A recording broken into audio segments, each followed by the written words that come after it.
ये जो आप बस की हालत देख रहे हैं, पर खच्चे उड़ गए हैं बस के, हिला देने वाली तस्वीर है ये आप देख रहे हैं। और हादसे के बाद दूर तक लाशें बिखरी हुई थी, ये आलम था एक्सप्रेसवे का।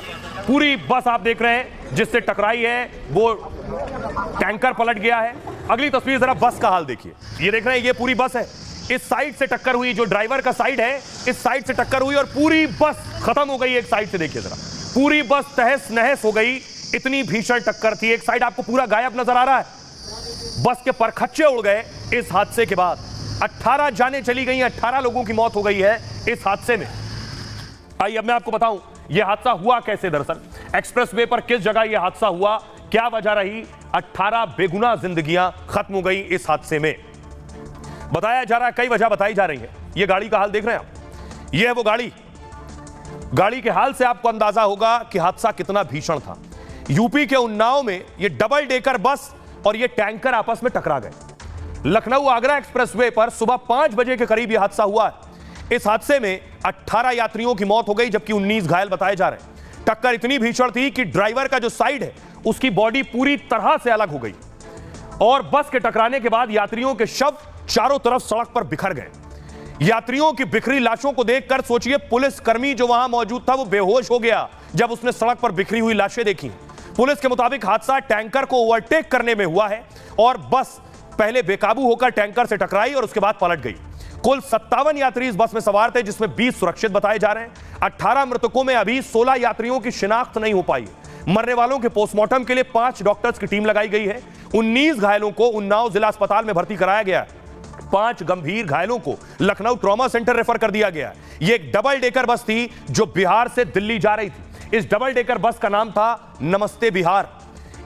और डबल डेकर बस में ज्यादातर लोग बिहार के ही रहने वाले थे। शुरुआती जांच में इस बस का जो दर्ज पता है वो पूरी तरह से फर्जी है। जांच के दौरान बस का परमिट और बीमा भी नहीं मिला है। डीएम ने इस मामले में आरटीओ को एफआईआर के निर्देश दे दिए हैं। मृतकों के परिवारों को 2-2 लाख का मुआवजा का ऐलान हुआ है। घायलों को 50,000 रुपए दिए जाएंगे मुआवजे के तौर पर। अब आपको सुनवाता हूं जो पीड़ित थे, जो वहां मौजूद थे, वो क्या कह रहे हैं, उन्हें सुनिए। अचानक आवाज आई आंधी तूफान के जैसे, तो फिर जल्दी जल्दी लड़की को उठाए कि उठो भागो भागो। लोग खूब चिल्ला रहा था, उसमें खूब शोर मच रही थी। बहुत ज्यादा हादसे के शिकार हो गए, बहुत लोग घायल हो गए, बहुत लोग जख्मी हो गए, बहुत लोग मर गए। किसी का हाथ कट गया, किसी का पैर टूट गया है, किसी का गर्दन टूट गया है। बस का जो मालिक है ना, इसका कईयों को बस चलता है। कोई ये पता थोड़ी नहीं था कि खटारा गाड़ी में हम लोग आके बढ़ जाएंगे। धड़ाक से बस लड़ी और आगे से देख केबिन पूरा का पूरा साफ हो गया और हम लोग बस के अंदर दब गए थे। बगल का देखे तो टूटा हुआ था, उसके सहारे बाहर निकले हम खुद। उसके बाद फैमिली जो भी मेरे घर का है, बच्चे लोग, वो लोग को बाहर निकाले। दोनों आदमी एक ही सीट पे सोए हुए थे, जैसे गिरे हुए से बाहर निकल गए हम लोग। या 4:30 या 3:30 ऐसे ही कुछ हो रहे थे। अच्छा, तो सब कुछ सोए हुए थे। अब नींद में हुआ या क्या हुआ है वो किसी को पता नहीं है। वो जब एकदम से गाड़ी लड़ी, जब हाथ शोरगुल हुए, फिर लोगों ने भागना चालू किया। उसमें यह हादसा इतना भीषण है कि प्रधानमंत्री नरेंद्र मोदी से लेकर योगी आदित्यनाथ तक ने ट्वीट किया है। देखिए क्या कह रहे हैं प्रधानमंत्री नरेंद्र मोदी, योगी आदित्यनाथ, नीतीश कुमार ने। पीएम मोदी ने लिखा, उन्नाव में सड़क हादसा अत्यंत पीड़ादायक है। जिन्होंने अपनों को खोया है उनके प्रति संवेदनाएं। घायलों के जल्द स्वस्थ होने की कामना करता हूं। योगी आदित्यनाथ ने लिखा, उन्नाव में सड़क दुर्घटना में हुई जनहानि हृदय विदारक है। प्रशासन को राहत कार्य में तेजी लाने के निर्देश दिए।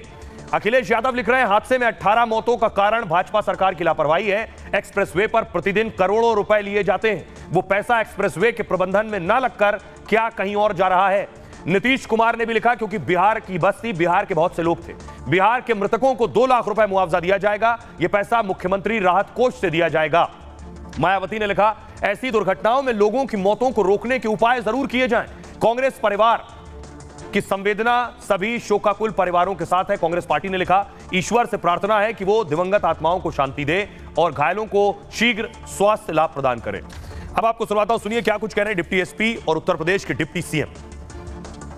बस के साइड में ड्राइवर के साइड से बीचों बीच से बस फट गई, जिसमें जो लोग चपेट में आए वो तुरंत उनकी डेथ हो गई थी। साथ में टैंकर का ड्राइवर भी, टैंकर चूँकि पलट गया वो भी चल रहा था, तो पीछे से टक्कर हुई थी। और पीआरवी हमारी विदिन 5 मिनट्स मौके पर पहुंच गई थी।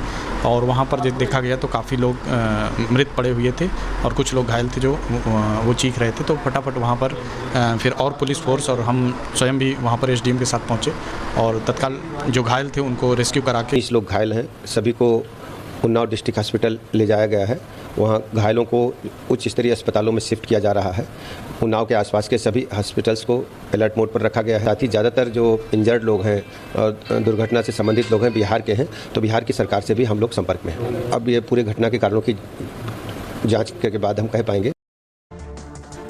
एक और खबर है, उत्तर प्रदेश में एक और हादसा हुआ। उस हादसे में अब तक कईयों की गिरफ्तारी हुई है, लेकिन एक शख्स की गिरफ्तारी ना होने पर सवाल उठ रहे हैं। वो है भोले बाबा। मायावती से लेकर कई और नेता जो सवाल उठा रहे हैं कि भोले बाबा को आखिर क्लीन चिट क्यों दी गई, आखिर भोले बाबा की गिरफ्तारी क्यों नहीं हुई। अगली तस्वीर दिखाऊं। मायावती भी यही पूछ रही है और चंद्रशेखर रावण भी यही पूछ रहे हैं कि आखिर रिपोर्ट 900 पन्नों की रिपोर्ट के बाद पुलिस अफसरों पर एक्शन हो गया, रिपोर्ट के बाद सेवादार गिरफ्तार हो गए, आखिर बाबा क्यों आजाद है। रिपोर्ट देखिए।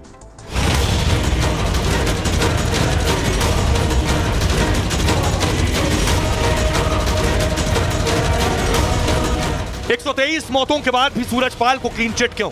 हाथरस हादसे के बाद एसआईटी की रिपोर्ट पर सवाल खड़े हो रहे हैं। बीएसपी सुप्रीमो मायावती ने रिपोर्ट में भोले बाबा का जिक्र न होने पर सवाल किया है। हाथरस में हादसे के बाद जो बाबा फरार हो गया था, उसी बाबा के अंधभक्त सरकार को चेतावनी दे रहे हैं, कह रहे हैं बाबा के खिलाफ एक्शन हुआ तो मारकाट मचा देंगे।